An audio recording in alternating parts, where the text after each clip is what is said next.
자, 우리 서로 교제하겠습니다. 주의 이름으로 축복합니다. 한 번 더 할까요? 하나님의 오랜 기다림에 감사합시다.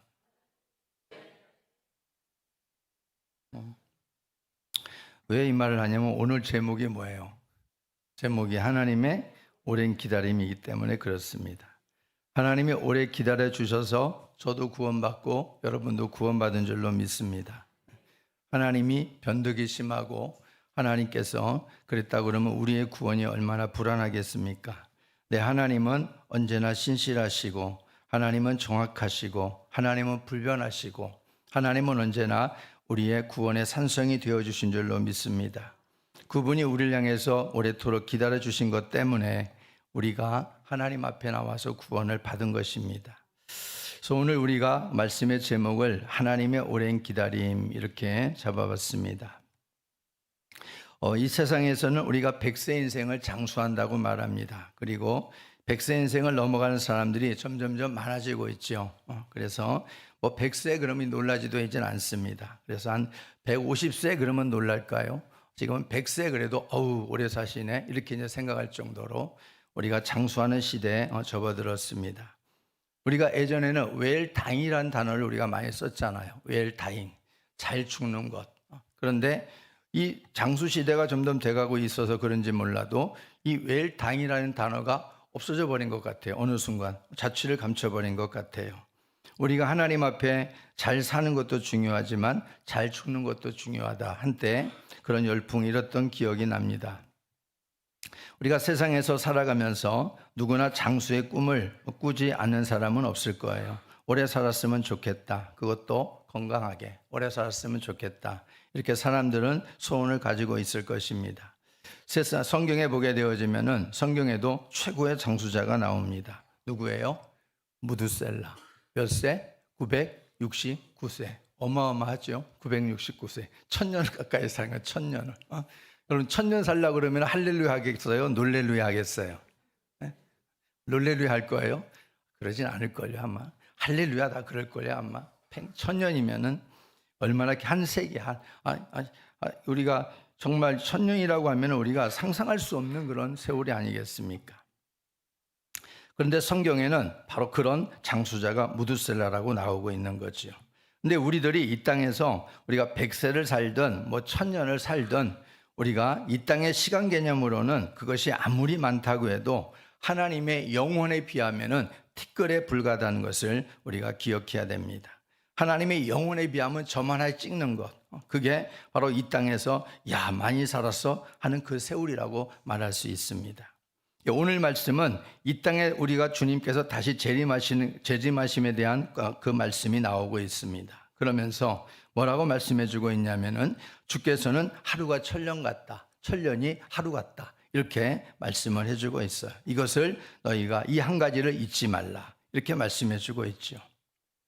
근데 이게 무슨 말씀이냐면은 사람들은 시간이 너무 길어도 길다고 그래요. 시간이 짧으면 또 짧다고 그래요. 그렇지만은 우리가 재림이라고 하는 이것은 이 땅에 있는 인간의 시간의 계산법대로 우리가 되어지지 않는 겁니다. 하나님의 때에 하나님께 속한 주님의 재림, 이것은 바로 성경대로 이루어지는 것이고 하나님의 영원한 경륜에 달려있음을 말하고 있는 거예요. 그래서 주께서는 하루가 천년 같고 천년이 하루 같다. 이 한 가지를 잊지 말라고 하는 것은 우리가 주님이 다시 오시는 그 재림 사건은 분명히 있을 것인데 그 재림 사건을 대하는 우리의 모습이 이 땅의 인간의 시간 개념에 의존해서 우리가 판단하지 말아라 하는 겁니다. 우리가 주님의 그 재림 사건에 대해서 주님이 기다려도 오지 않는다. 그렇다고 해서 우리가 주의 재림은 없어 라고 말할 수는 없는 거 아니겠어요? 성경적인 재림은 분명히 있을 것인데 우리가 그런 재림에 대해서 분명하게 우리가 믿음으로 확신을 가지고 있어야 될 것이고 또한 주님이 우리가 늦게 오신다고 해서 주님이 안 오시는 것은 아니지요. 시한부 종말론을 가지고 주장하고 또 거짓 교사들의 미혹이 이 땅에 얼마나 많아요. 이단들이 날짜를 자기 나름대로 정해가지고 그날에 주님이 오신다 그러면서 주님의 대리자라고 그러면서 시간을 자기 나름대로 맞춰가지고 세상 사람들의 미혹을 해서 끌어가는 이들이 얼마나 많냐 이런 말이죠. 그런데 우리가 현혹돼서도 안 되겠다라는 겁니다. 왜냐하면 주님의 재림이라는 것은 이 땅의 시간 개념으로 계산되어질 수 있는 게 아니에요. 그래서 하나님께서 뭐라고 그러셨냐면은 그 시간을, 주님의 재림 날짜는 아무도 모른다 그랬어요. 아무도 모른다. 엑스파일이에요. 아무도 몰라요. 누구만 알아요? 하나님 아버지만 알아요. 아들도 모르고 천사도 모르고 아무도 몰라요. 그런데 감히 지가 나타나 가지고 내가 뭐 재림 구주다 이러면서 나에게 재림 일자를 알려줬다 그러면서 몇 월 며칠 날 땡땡땡땡 말한다 그러면은 그것을 사람들이 믿는다는 게 그게 이상한 거죠. 성경에 없는 말을 하는데도 믿는다 이런 말이에요. 우리의 믿음은 성경적으로 근거된 것을 믿는 겁니다. 성경의 말씀을 믿는 거예요. 근데 성경에 없는 말을 떠버리면은 더 잘 믿어 사람들이. 이게 문제인 거예요. 그래서 우리 이것을 뭐라고 말하냐면 미혹이다 이렇게 미혹, 유혹이다 이렇게 말하는 거예요. 어떤 사람들이 미혹에 빠지고 유혹에 빠지겠어요? 바로 하나님의 말씀을 모르면 빠지는 거예요. 하나님의 말씀을 모르면 빠지는 거예요. 하나님의 말씀을 잘못 알면 빠지는 겁니다. 그래서 우리는 그러한 시한부 종말론에 우리가 미혹돼서도 안 되겠거니와 주님이 기다려도 오지 않는다고 해가지고 우리가 주님은 안 오셔, 재림은 없어, 이렇게 우리가 성경을 부인해서도 안 된다라는 것입니다. 그래서 오늘 이 말씀의 제목이 하나님의 오랜 기다림인데, 오늘 베드로 사도가 이 편지를 쓰게 된 배경도 그런 거예요. 당시에 이단들이 굉장히 극성을 부렸어요. 오래 기다려도 주님이 재림하시지 않으니까 봐라, 주님이 기다려도 오시지 않지 않느냐, 그러니 주의 재림이 어디 있느냐 하고 주의 재림을 부인하는 주장을 하게 됐다 이런 말이죠. 그러니까 여기에 대해서 베드로가 안 되겠다, 성도들이 신앙이 흔들리게 되어지니까 그 신앙을 일깨울 필요가 있게 된 것이죠. 그래서 오늘 재림과 관련된 하나님의 오래 참고 기다리심에 대해서 어떻게 구원을 준비해야 될 것인가, 이것을 바로 잘 설명해 주고 있다라고 하는 것입니다. 그래서 우리는 하나님이 오래 기다리신다라고 하는 그 의미, 바로 그것을 오늘 재림과 관련된 이 말씀을 통해서 몇 가지로 같이 나누려고 합니다. 첫 번째, 하나님의 오랜 기다림은 회개하고 돌아올 영혼들을 위한 하나님의 마음이 담겨져 있다는 거예요. 오늘 여러분 읽었던 말씀에 바로 8절 9절 한번 다시 이제 읽어보겠습니다. 시작. 사랑하는 자들아, 주께는 하루가 천년 같고 천년이 하루 같다는 이 한 가지를 잊지 말라. 주의 약속은 어떤 이들이 더디다고 생각하는 것 같이 더딘 것이 아니라 오직 주께서는 너희를 대하여 오래 참으사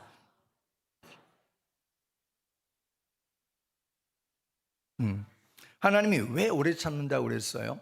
아무도 멸망하지 않고 다 회개하기에 이르기를 원하시기 때문에 오래 참으신다, 이렇게 말씀해 주고 있어요. 구원 준비가 되어져 있는 사람에게는 하나님의 오래 참는다는 것이 길게 느껴지겠지요.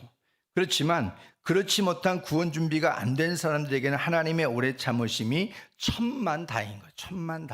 천만다행. 그리고 또한 두려운 날이 되는 거예요. 두려운. 왜냐하면 우리가 오래 참고 하나님의 심판을 때리면은 오래 참은 것만큼 강도가 더 세지는 거예요. 더 세지는 거예요. 우리가 스프링도 뒤로 물러나는 것이 더 물러나는 거리가 더 길수록 어때요? 앞으로 나가는 탄성이 더 세지는 거죠. 마찬가지. 하나님이 오래 참으신다는 것은 우리에게 구원받기를 원하시는 하나님의 간절한 마음이 들어가 있지만, 그럼에도 불구하고 그것을 하나님의 구원으로 자기 것으로 만들지 못한 사람들에게 있어서는 그 하나님의 심판의 강도가 어마무시하게 세다는 것을 우리가 기억해야 된다. 그것이 두려운 일이다라는 것입니다. 그래서 하나님의 오랜 기다림이라고 하는 것은 구원받지 못한, 구원받아야 될 영혼들에게 초점이 맞춰져 있는 거예요. 그래서 우리가 전에도 우리는 예수 밖에 있을 때는 우리도 하나님의 오래 참아 주셨기 때문에 우리가 하나님 앞에 나와서 구원받게 된 거예요.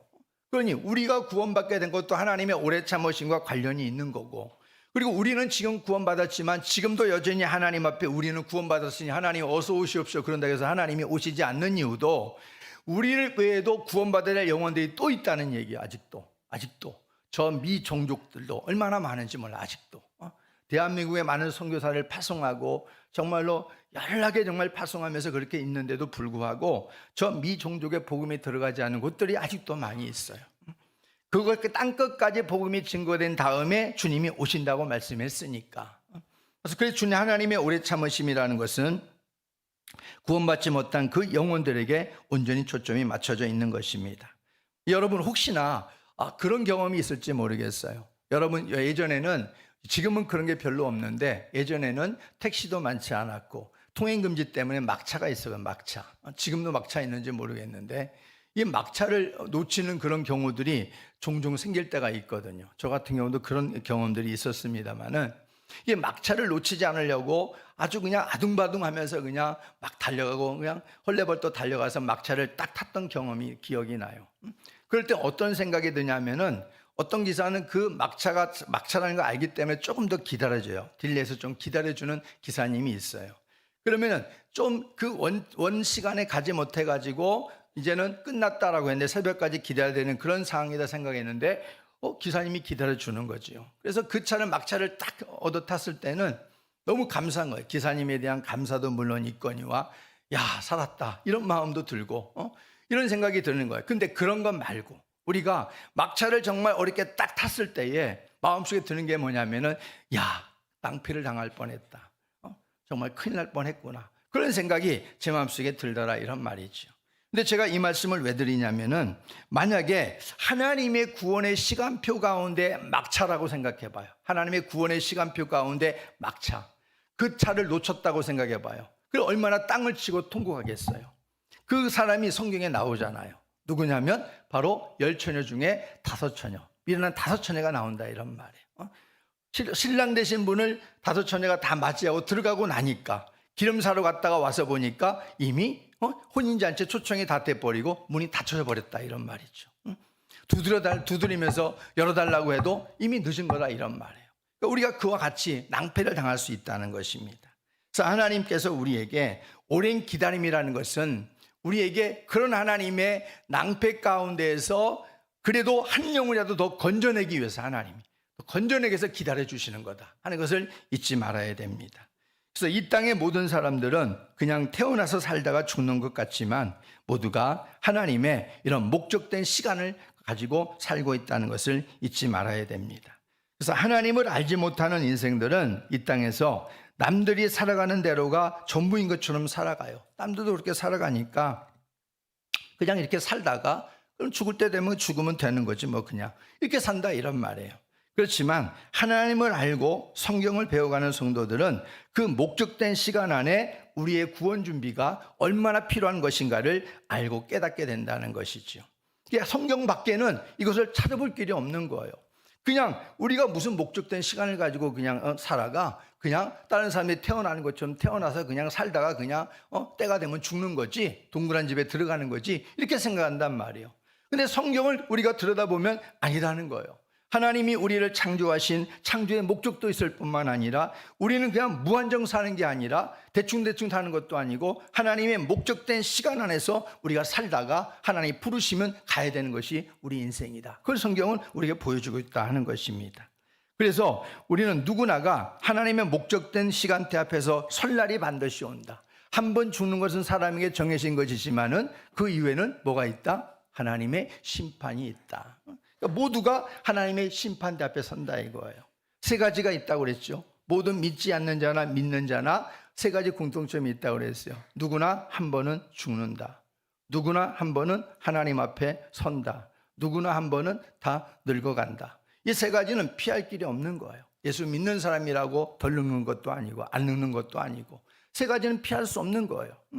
이 죽음이라고 하는 것은 누구나 공통된 육신에 한 번 죽는 것은. 그래서 하나님 앞에서 우리가 하나님 앞에서 서게 될 때에 그 하나님의 준엄한 심판대를 우리가 피해야 되기 때문에 우리는 하나님의 이 오랜 기다림 속에서 구원을 준비를 해야 되는 삶이 가장 필수적이다 하는 것을 잊지 마시기를 바랍니다. 그래서 하나님의 오랜 기다림은 구원받지 못한 인생들에게는 기회가 되는 것이지요. 한없는 하나님의 기회가 되는 것이고 하나님의 사랑의 마음이 담긴 마지막 카드가 되는 겁니다. 마지막 카드. 여러분, 예수 생명잔치라고 하는 이것도 우리는 하나님이 오랜 기다리심 속에서 우리를 먼저 불러주셨고 불러주신 우리를 통해서 또 한 장의 카드를 우리에게 전하라고 주시는 날인 거예요. 당신에게 있는 시간대가 언제인지 모른다. 하나님이 정해진 시간대를 우리가 알 수 없다. 그러니 당신의 시간이 얼마 남아있는지 모르지만은 하나님은 당신 때문에 오래 기다리고 계십니다 하고 마지막 카드를 전해주는 거예요. 하나님의 사랑을, 하나님의 마음을 전해주는 겁니다. 그게 예수 생명잔치가 되어야 될 줄로 믿습니다. 그럴 때 우리들이 잊지 말아야 할 것이 뭐가 있냐면, 이런 하나님의 넉넉한 기다림 안으로 반드시 우리는 들어가야 돼요. 반드시. 아무리 우리가 운동 경기, 축구 같은 경우를 여러분 보더라도요, 아무리 상대편에 압도적으로 어떤 운동, 어떤 내용들이 좋다고 해도 무슨 소용이 있어요? 압도적으로 뭐 90대 10으로 압도적으로 운동의 그 내용, 경기 내용이 아주 좋았다. 이게 평이 나면 뭐 하겠어요? 골은 하나도 안 들어가는 것을. 비록 90대 10의 경기를 했지만은, 그러나 이 10의 경기를 가지고 있던 이 사람이 골을 넣으면 끝나는 거 아니겠어요? 이 팀이 이기는 거 아니겠어요? 그러니까 우리가 하나님 앞에 어떤 일이 있어도 잊지 말아야 될 건 뭐냐면, 하나님이 아무리 기다려주는 이런 가운데서도 우리의 신앙생활의 구원을 확실하게 준비해야만 된다는 거예요. 준비하지 않으면 하나님의 오랜 기다림이 아무런 의미가 없어요. 그렇기 때문에 우리가 하나님 앞에서 하나님의 구원 준비를 할 때에는 나에게 주어진 이 기회라고 하는 이것을 우리가 가볍게 취급하면 안 돼요. 이 기회라고 하는 것을 놓치면 엄청난 두려움이 될 것이고, 받으면 엄청난 하나님의 축복이 될 것이기 때문에 천국과 지옥이라고 하는 바로 이 양갈래길에서 엄청난, 이게 하나님 우리에게 주어진 기회라 이런 말이죠. 이 기회를 가볍게 여기는 사람은 놓칠 것이고, 이 기회를 소중히 여기는 사람은 하나님의 오랜 기다림 속에 내 기회로 붙들게 될 줄로 믿습니다. 베드로후서 3장 15절 말씀도 한번 읽어볼까요? 시작. 또 우리 주의 오래 참으심이 구원이 될 줄로 여기라. 너희가 사랑하는 형제 바울도 그 받은 지혜대로. 바울도 그렇게 썼다고 말해주고 있는데, 여기 보면요, 주의 오래 참으심이 구원이 될 줄로 여기라 그랬잖아요. 오래 참으심이, 주님이 오래 참아주시기 때문에, 그것 때문에 우리가 구원받을 수 있다. 구원받을 수 있는 기회가 주어진다. 그래서 여기 구원이라는 것은 어찌 보면은 기회적 구원인 거예요. 기회적 구원. 기회적 구원. 다시 말해, 주어진 기회 속에서 내가 나의 선택에 따라 그것을 붙드느냐 안 붙드느냐 달려있다는 거예요. 그게 기회적 구원인 거예요. 하나님의 구원은 다 열려져 있잖아. 누구든지 예수 앞으로 나오라, 그러면 너에게 구원을 주겠다 그러잖아요. 그런데 누구나 나오진 않잖아요. 하나님 모든 사람들이 구원을 받으며 진리를 아는 데 이르기를 원하신다 그러잖아요. 근데 모든 사람이 진리를 아는 건 아니잖아요. 왜 그런 거예요? 바로 기회적 구원인 거예요. 기회적 구원. 그것에 대해서 소중함을 아는 사람만이 옳거냐고 붙드는 것입니다. 그래서 이러한 넉넉한 기다림 앞에서 하나님이 바라시는 것은 오직 하나, 바로 한 영혼도 멸망하지 않고 하나님의 백성이 되게 하기 위해서 하나님이 기다려주시는 것입니다. 그럼 이런 하나님의 넉넉한 기다림 앞에서 우리들은 어떻게 살아가야 되겠어요? 하나님의 자비하심 앞으로 빨리 나아가죠. 하나님의 자비하심 앞으로 빨리 나아가서 하나님의 자비를 구하고, 하나님의 은혜를 구하고, 하나님의 긍휼을 구하고, 하나님의 구원을 우리가 소망하면서 나가야 될 줄로 믿습니다. 또한 우리에게 주신 기회라고 했으니 이 기회를 우리가 그냥 건성건성 지나가서는 안 되고, 이 기회를 우리가 붙들어야 돼요. 누구의 기회로? 나의 기회로. 나의 기회로. 다른 사람의 기회가 아니라 나의 기회로 하나님 붙들어야 된다, 그런 말이에요.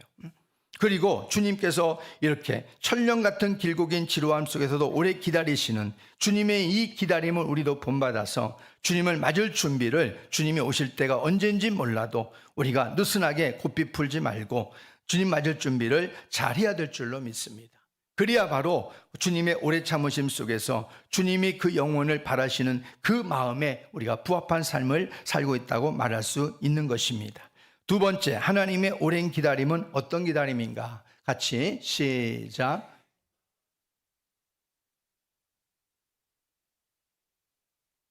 하나님의 오랜 기다림은요, 우리가 어떠한 사람이 될 것이냐라고 하는 하나님이 우리에게 그런 숙제를 우리가 받은 사람들이에요. 너희가 어떠한 사람이 될래? 하고 하나님께서 숙제를 내줬어요. 숙제를. 그 숙제를 우리가 받아들고 하나님은 오래 기다리면서 지켜보시는 거예요. 그 숙제를 인생들이 어떻게 하나 하나님이 지켜보시는 그 기다림이라 이런 말이에요. 여러분 여기 보게 되어지면은 자 한번 볼까요? 11절 말씀 한번 읽어봅니다. 시작. 이 모든 것이 이렇게 풀어지리니 너희가 어떠한 사람이 되어야 마땅하냐. 행실과 경건함으로 그랬어요.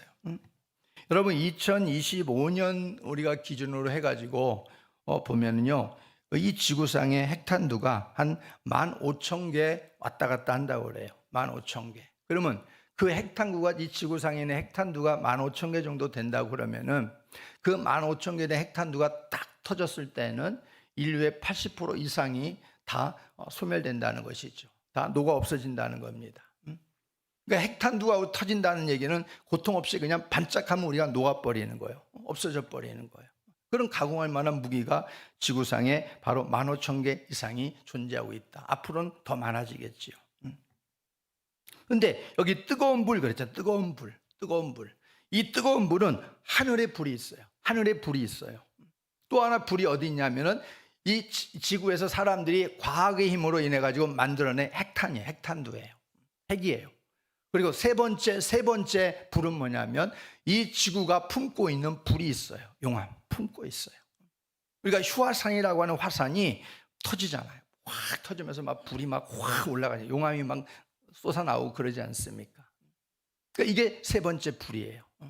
그러니까 이 세 가지의 불이 동시다발적으로 하나님이 쓰실 것인지, 아니면 하나님께서는 하늘의 불만으로 충분하신 분이니까 하늘의 불만 사용하실 것인지는 몰라요. 세상을 멸망시킬 때에는. 하나님의 소관에 달려있는 것이지요. 중요한 것은 10절 11절에서 말해주고 있는 주님이 다시 오시는 그날에는 천지가 개벽하는 일이 일어날 것이라고 분명히 말씀해주고 있습니다. 하나님이 어떤 불을 사용하실지는 하나님의 소관에 달려져 있는 거예요. 근데 더 분명한 것은 뭔지 아세요? 이 세상은 처음 하늘과 처음 땅은 없어집니다. 없어져요. 새 하늘과 새 땅이 오게 되어지는 거예요. 그래서 하나님께서 우리에게 어떤 불을 사용하실지 모르지만은 그렇게 사용하시기 전에 하나님은 오래 참으신다. 이거예요. 오래 참으신다. 왜? 영혼들을 구원해야 되기 때문에, 예수를 믿고 구원받을 수 있도록 구원해야 되기 때문에 하나님께서 그렇게 하신다는 것이고, 하나님은 바로 이러한 세상을 앞에 놓고 우리에게 숙제를 주셨다는 겁니다. 숙제. 너희들 이런 세상인데, 성경에 이런 세상이 될 것인데 너 어떻게 살래? 하고 하나님이 우리에게 숙제를 내주신 거예요. 그러니 우리가 공부 잘하는 학생은, 우등생은 어떤 사람이겠어요? 숙제를 잘하는 사람이 공부 잘하는 사람 아니겠어요? 뺀질뺀질해가지고 숙제 내주면은 이핑에 저핑에 대고 숙제 안 해오는 학생들 있잖아요. 많잖아요. 근데 정말 성적이 좋은 학생은 뭐예요? 숙제 내준 것뿐만 아니라 더 해와. 이런 사람들은 성적이 좋을 수밖에 없는 거예요. 마찬가지, 우리도 영적인 하나님 앞에 신앙생활도 마찬가지. 하나님이 우리에게 이런 얘기를 다 말씀하시면서 너 어떻게 살 거니? 어떻게 할 거니? 라고 하나님 숙제를 내줬단 말이에요. 우리는 주님 앞에 설 때까지 이 숙제를 계속 잘해야 돼요. 잘해야 돼. 선생님이 아이들에게 숙제를 낼 때에는 대부분 두 가지 의미가 있다고 그래요. 하나는 테스트한다는 의미, 또 하나는 바로 그 선생님의 말을 얼마나 잘 기억하고 얼마나 선생님의 그 말을 존중하느냐, 그래서 얼마나 성실하게 해오느냐, 여기에 또 하나의 그러한 의미가 있다고 그래요. 그래서 이것을 선생님은 지켜본다는 것이지요. 그래서 오랜 기다림을 여러분 시작하신 분이 누구냐면 우리가 아니에요. 오랜 기다림을 시작하신 분은 하나님이라는 거예요. 하나님. 그러면 오랜 기다림을 시작하신 분이 하나님이시니, 여러분 우리가 이성적으로 생각해 봐도 오랜 기다림을 끝내시는 분도 누구겠다? 하나님이시다, 이런 말이에요. 하나님은 알파와 오메가라 그랬어요. 처음과 나중이라 그랬어요. 시작도 하나님이 하셨으니 마지막도 하나님이 하실 것이다, 성경은 말해주고 있다는 것이죠. 그렇기 때문에 오랜 기다림이라고 하는 것은 마냥 기다리는 게 아니에요. 오랜 기다림이지만 하나님의 인내라고 하는 성품을 가지고 기다려 주시지만은, 그러나 그것이 끝이 있는 기다림이다, 그걸 말해주고 있는 거예요. 그런데 인생들은 어떤 단점을 가지고 있냐면, 우리가 하나님이 오신다 그래도 안 와. 아유, 오신다고 그랬는데 또 안 와. 그러면 사람들이 어떤 마음을 품게 되냐면, 에이 뻥이네, 거짓말이네 그거. 아유 언제 오시다도 뭐 지금은 안 오셔. 그러면서 사람들이 나태해져요, 게을러져요, 태만해져요. 그래서 준비해야 될 시기에 준비하지 못하는 그런 단점을 가지고 있는 게 우리들입니다. 우리가 세상 일도 우리가 하는 사람을 보면은, 어떤 사람은 오늘 주어진 일은 오늘 끝장을 보는 사람이 있어요. 내일로 못 넘겨, 성격상. 근데 어떤 사람은 오늘 할 일 딱 했다가 시간 지나고 나면 아유 내일도 있는데 뭐 내일 하지 뭐 하고 내일로 옮기는 사람이 또 있단 말이죠. 그렇죠? 그러니까 이렇게 하는 사람들 보면은 습관이야, 습관. 오늘 할 일을 완벽하게 오늘 끝내야 직성이 풀리는 사람, 이건 좋은 성품이죠. 근데 이걸 차일파일 미루다 보면은 모든 삶의 일들을 그렇게 해나간다 이런 말이에요. 오늘 할 일은 오늘 끝내는 게 좋은 것이지요. 우리가 하나님 앞에서도 우리가 하나님이 오래 기다리신다고 하는 이것, 기다려도 뭐 몇백 년 전에도 하나님이 오신다고 했는데 안 오셨는데 뭐 지금 오시겠어. 이런 사람들이 자꾸 나태해지고 게을러지고 태만에 빠지는 거예요. 그래서 제때 준비하지 못하고 내일 하지 뭐, 오늘 기도하지 못하면 내일 하면 되고, 오늘 말씀 못 읽으면 내일 읽으면 되는 것이고, 뭐 내일도 있는데 뭐 오늘만 날이냐. 그렇게 하다 보면은 바로 주님이 도둑같이 오시는 그 날을 맞게 된다 이런 말이에요. 자, 오늘 10절 말씀 볼까요? 시작. 그러나 주의 날이, 그날에는 하늘이 큰 소리로 떠나가고 물질이 뜨거운 불에 풀어지고 땅과 그 중에 있는 모든 일이 드러나리로다. 주의 날이 도둑같이 온다는 얘기는 무슨 말이에요? 그러니까 오늘 보니까 주의 날이 도둑같이 온다는 이 말은 오랜 하나님의 기다림이 끝났다 이런 말이에요.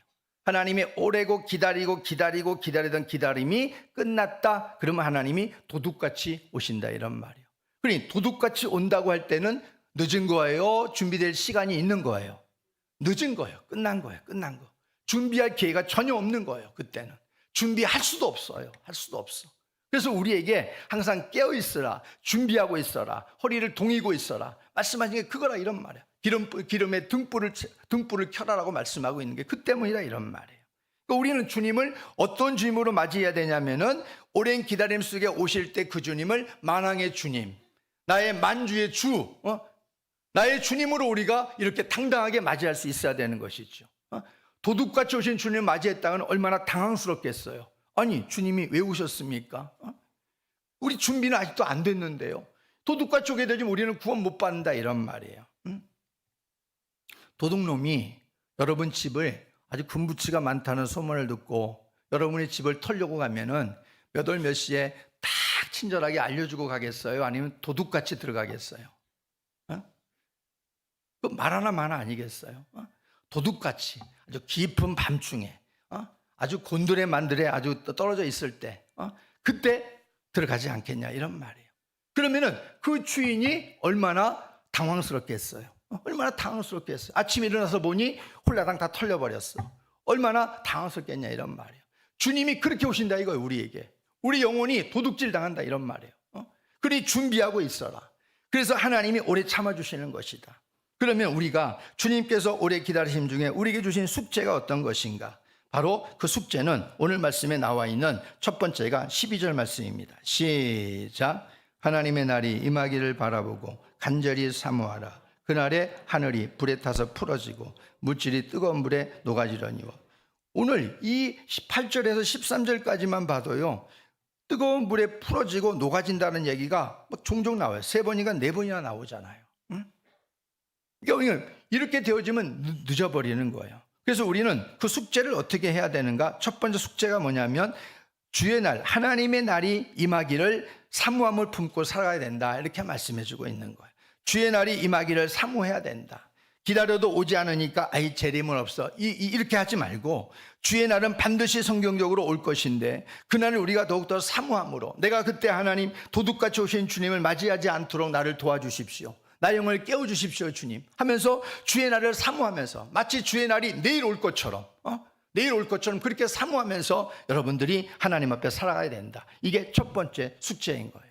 그러니까 오늘 우리가 하루를 살더라도 저녁에 우리가 잠자리에 들 때 돌아볼 때 내가 주의 날이 오기를 정말 사모함으로 살았는가, 그 숙제를 잘했는가 못했는가는 분명히 알 수 있는 것이죠. 우리의 사모함은 우리들의 마음이 상하도록 품어야 돼요. 마음이 상하도록. 주님이 오시기를 그렇게 바랬는데 주님이 안 오시니까 속상해 죽겠어요 주님. 제발 좀 주님 빨리 오세요 주님. 빨리 왔으면 좋겠어요. 마음이 상하도록 이렇게 우리는 주님을 사모해야 된다 이런 말이에요. 세상에 우리가 많은 여러 가지 일 때문에 마음이 상하더라도 주님을 사모하는 이 주님의 날을 사모하는 것 때문에 마음이 상한 사람이 얼마나 되는가. 이러한 사모함을 깊이 품고 살아가는 일은 언제든지 유익합니다. 그리고 우리들 속에 소망의 기름을 막 붓는 거예요. 우리의 소망의 기름을 막 붓는 거예요. 그래서 열심히 우리는 사모해야 됩니다. 좋은 일이니까. 갈라디아서 4장 18절 말씀 볼까요? 시작.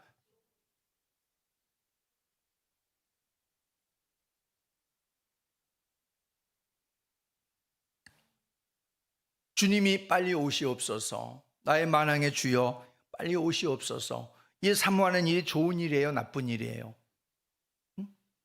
자신이 없으신가 보네.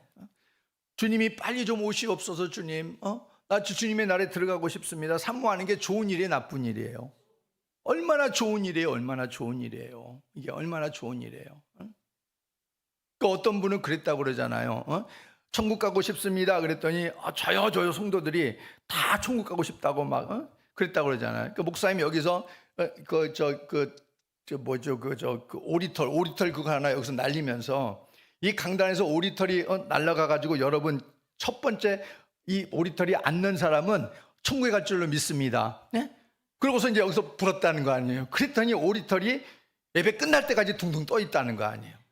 네? 자기 옆에 오니까 훅 하고 불어버려. 옆 사람에게 니나 천국 가라 그러면서 나는 더 살 일이 많다 이거지. 나는 앞으로 살 일이 창창하다. 니나 빨리 가라. 그러니까 예배 끝날 때까지 오리털이 둥둥 떠 있다는 거예요. 네?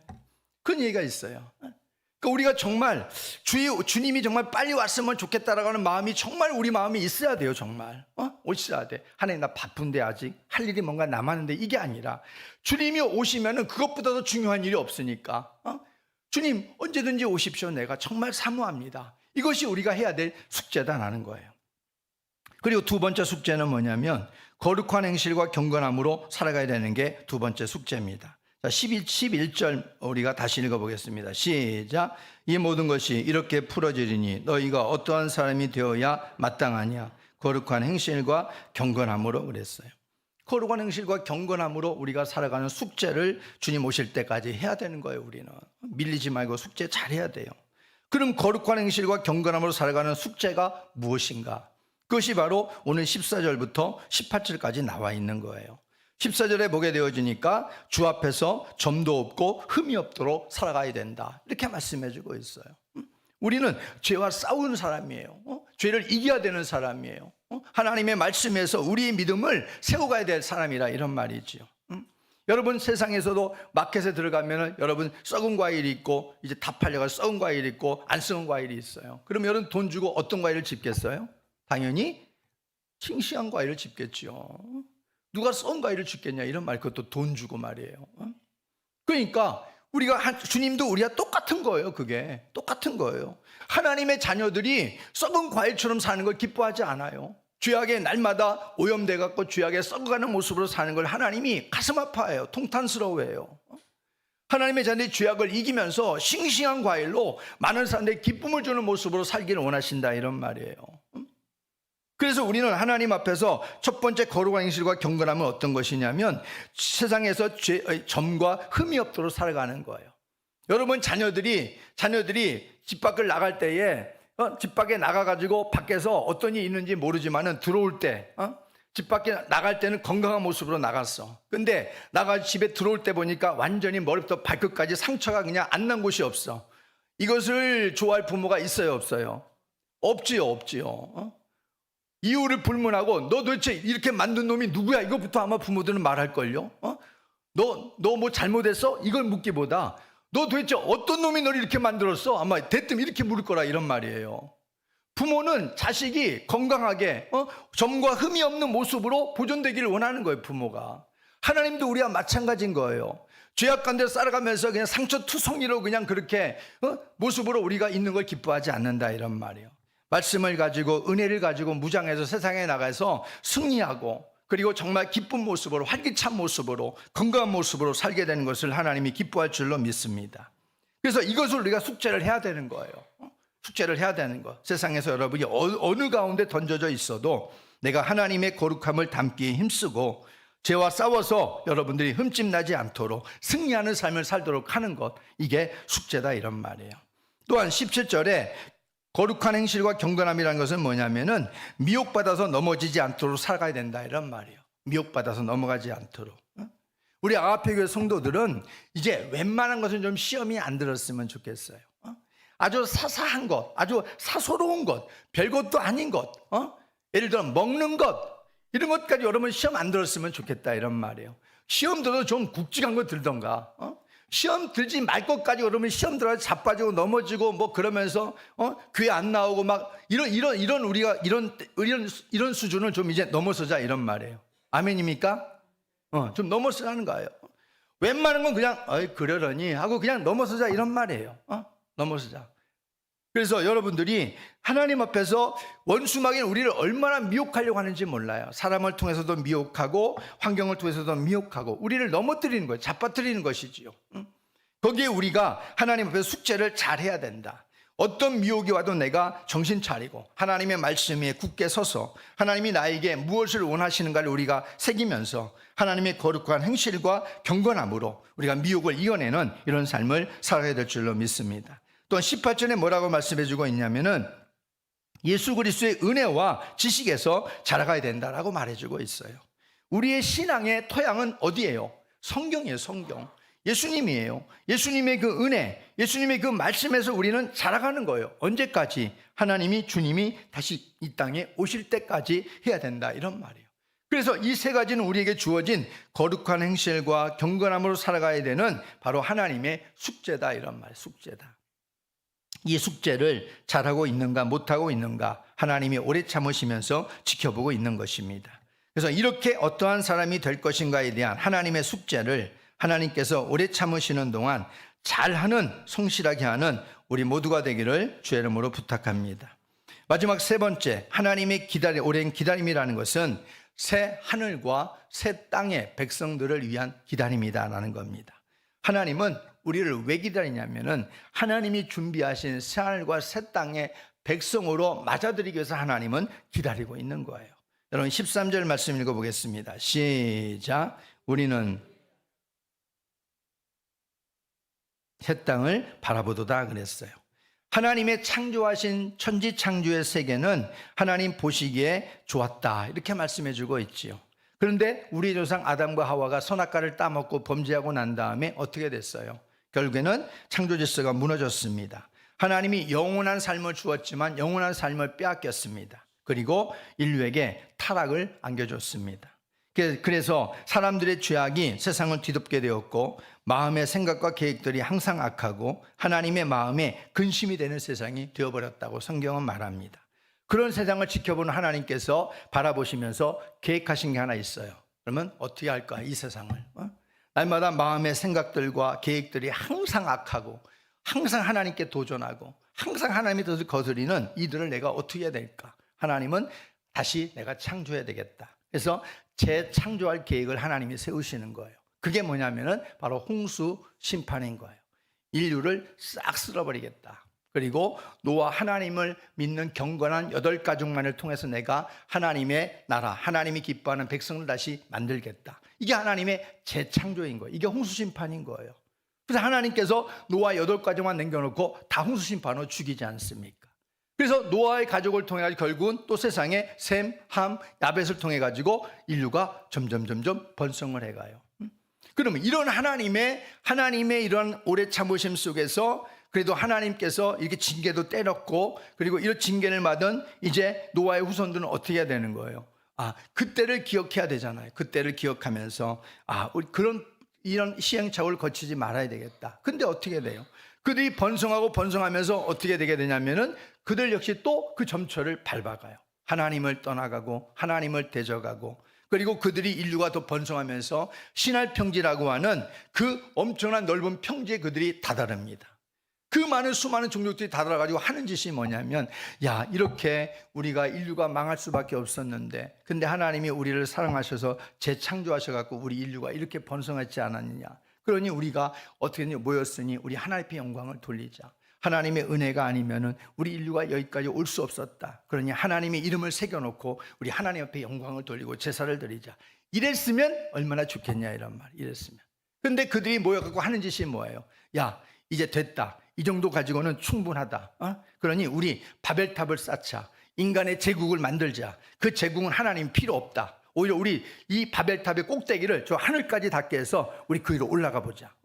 하나님의 이러한 대적을 하는 거예요. 하나님 앞에 정면으로. 그러니까 하나님이 그 꼴을 볼 수가 없으신 것이죠. 그게 인류의 모습이다 이런 말이에요.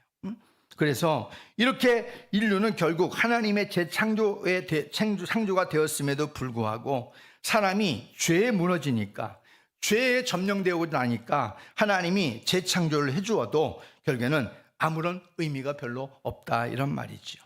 그래서 하나님께서는 그 중심에 있는 사람이 죄에 타락하게 되니까 하나님이 보시기에 좋은 창조 질서가 될 수 없다는 것을 알고 있으신 겁니다. 그래서 하나님은 이 죄의 문제가 해결되어져야 참된 하나님의 구원이 있다는 사실을 하나님도 알고 계셨고, 그래서 하나님께서는 오래 참으시는 중에 하나님은 그 문제를 해결하기 위해서 여러분이 좋아하시는 예수 그리스도를 이 땅에 보내주신 겁니다. 예수님을 이 땅에 보내주시면서 하나님의 마지막 히든카드입니다. 이 땅의 인류를 구원하기 위한 하나님의 고심하고 고심하면서 하나님께서 내미신 마지막의 히든카드, 그게 바로 예수 그리스도인 줄로 믿습니다. 그래서 그분이 이 땅에 오셔서 우리의 인류의 죄짐을 짊어지셨고, 그리고 죽으시고 다시 살아나셨습니다. 그 예수 그리스도를 통해서 하나님은 우리에게 영원한 새로운 살 길을 열어놓으신 거예요. 다른 길이 아니라. 그래서 하나님의 오래 참으심은 여기에 연관을 시키시는 거예요. 이제 나의 마지막 히든카드를 내가 너희들에게 내민다. 그리고 나는 오래 참겠다. 이 히든카드를 통해서 너희가 구원받는 그날까지, 단 한 사람이라도 멸망받지 않고 구원받는 그날까지 내가 참겠다, 기다려주겠다 하는 그건 거예요. 그래서 우리는 지금도 복음을 전해야 되는 것이고, 우리는 죽을 동안 우리는 복음을 전하다 가야 되는 거예요. 이제 인류에게 하나님은 보다 완벽한 세상을 준비하시고 영원한 하나님의 나라, 새하늘과 새 땅을 준비하시고 그 길을 열어놓으셨습니다. 새하늘과 새 땅, 이건 천국이에요. 천국을 말하는 거예요. 새하늘과 새 땅에는 머무는 구원의 백성들은 흠과 티가 없어야 돼요. 그리고 하나님의 생명책에 기록된 자들만 거기에 들어갈 수 있어요. 아담과 하와에게 주어졌던 영원한 삶의 회복이 바로 새하늘과 새 땅으로 들어가는 겁니다. 다시는 거기는 사망이 없어요. 거기는 죄에 무너질 불안함이 전혀 없습니다. 완벽한 곳입니다. 온전한 천국의 백성들로 하나님이 우리를 그리스도를 통해서 불러주시는 거예요. 계시록 21장 1절 말씀을 한번 볼까요? 시작.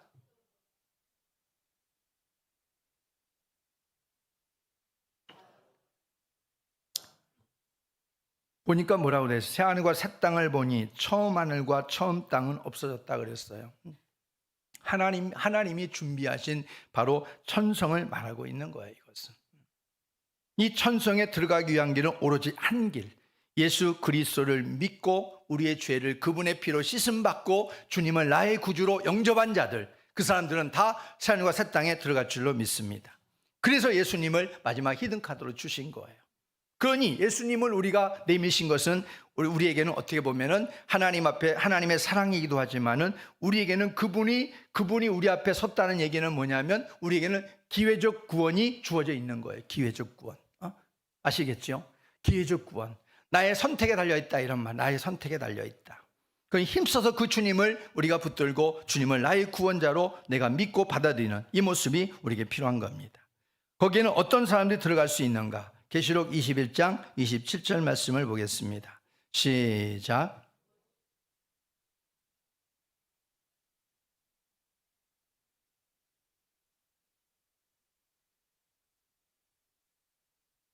오직 어린 양의 생명책에 기록된 자들만 들어가리라. 그러니까 예수님의 그 생명책에 기록된 자들만 들어간다. 그러니까 구원받은 백성들, 예수님의 피로 씻음받은 구원받은 백성들만 들어간다 이런 말이에요. 쉽게 말하면. 그래서 새하늘과 새 땅, 거기에는 하나님과 늘 함께 하심이 실현되는 곳입니다. 거기에는 질병도 없고 사망도 없고 저주도 없고 고통도 없고 눈물도 없고 걱정 근심도 없고, 거기는 어둠이 없어요. 거기는 밤도 없고 늘 빛 가운데로 행하고 생명수 강이 흐르고 날마다 주님의 얼굴을 마주대하면서 살아가면서 그 행복이 넘쳐나는 거예요. 생명의 기쁨이 충만하고 완전한 자유와 평화가 충만한 곳입니다. 죄가 없는 곳이에요. 죄가 없는 곳. 그 새하늘과 새 땅은 구원받은 백성들을 담기 위해서 준비하신 바로 우리 주님의 기다림의 결정체입니다. 결정체. 주님의 기다림의 결정체, 그게 바로 새하늘과 새 땅, 천국인 줄로 믿습니다. 우리 주님은 그곳에서 지금도 구원의 백성들과 함께 영원히 함께하기를 누구보다 학수고대하고 계시는 분입니다. 그래서 오래 기다리고 계시는 거예요. 아직까지는 유효하다. 그게 하나님의 오랜 기다림이다. 이렇게 말씀해 주고 있는 거예요. 그래서 우리는 하나님 앞에 오늘 이 말씀을 들으면서 하나님의 기다림, 이 기다림 안에는 이처럼 하나님이 우리에게 어떤 것을 원하시는가, 하나님의 마음이 담겨져 있는 기다림이라는 것을 잊지 마시길 바랍니다. 그런데 이 하나님의 오랜 기다림은 영원한 기다림이 아니다. 끝이 있는 기다림이다. 이게 중요한 거예요. 끝이 있는 기다림이다. 언젠가는 이 기다림도 종지부를 찍을 때가 온다. 그러니 우리가 오랜 기다림이 열려 있을 때 우리가 하나님 안에 들어가야 된다. 믿음 생활하고 구원받아야 된다 하는 걸 말해주고 있는 거예요. 주님이 주신 숙제를 우리가 열심히 잘하면서 새하늘과 새 땅의 백성으로 살아갈 준비를 잘하는 것, 그게 바로 우리가 이 땅에서 하나님의 오랜 기다림 속에 우리가 해야 될 중요한 일입니다. 요한계시록의 마지막 장에 뭐라고 말씀해주고 있냐면은 내가 진실로 속히 오리라, 이런 말씀을 해요. 내가 진실로 속히 오리라. 주의 재림은, 성경적인 재림은 반드시 이루어집니다. 데살로니가 교회 성도들도 주의 재림 때문에 얼마나 사모함을 가지고 믿음을 지켰는지 몰라요. 근데 그 시대에 주님이 왔어요, 안 왔어요? 안 왔어요. 그러면 사람들이 뭐라고 그러겠어요? 아유, 저거 헛짓됐네, 헛짓됐네, 그럴까요? 아니에요. 그 당시에 주님이 오시지 않았지만은 주님이 오실 그 성경적인 재림관을 붙들고 있었기 때문에 그들이 환난도 이겨낼 수 있었고 믿음도 지킬 수 있었고 순교의 제물도 될 수 있었던 것입니다. 우리도 마찬가지, 여전히 주님은 반드시 오실 것은 분명하지만 우리 때 오실 수도 있고 안 오실 수도 있는 거예요. 그러나 우리에게 중요한 것은 우리 때 오시지 않다 그래도 주님의 사모함을 가지고 우리가 기다려야 되는 거예요. 그분을 사모해야 되는 거예요. 그 준비를 해야 되는 거예요. 주님이 도둑같이 오시는 주님을 맞지 않도록. 그래서 그 요한계시록 21장에는 그렇게 마무리를 짓는 거예요. 내가 진실로 속히 오리라. 아멘 주 예수여 오시옵소서. 마라나타 신앙을 우리에게 강조하면서 신약의 문을 닫고 있는 거라, 이런 말이에요. 우리는 지금 뭘 해야 되는 거예요? 마라나타 신앙으로 주님을 바라보는 거예요. 아멘 주 예수여 오시옵소서. 부끄러운 나의 신앙은 여러분 정비하면서 주님 오실 그때까지 숙제를 잘하면서 이 마라나타 신앙을 가지고 주님을 준비하는, 맞이하는 우리의 신앙이 되기를 주의 이름으로 축복합니다. 우리 다 같이 기도하겠습니다. 하나님 아버지, 주님이 언제 오실지는 모르나 오늘 하나님이 인생을 향해서 오랜 기다림 속에 내가 구원받았고 또 앞으로도 구원받을 영혼들을 기다리시는 주님, 주여, 주님의 오래 기다림 속에 내가 주님 앞에 숙제를 잘하고 하나님이 그 나라 그 땅에 들어가기 위해서 우리가 준비된 사람으로 살게 도와주옵소서. 우리 주 한 번으로 간절히 기도하겠습니다.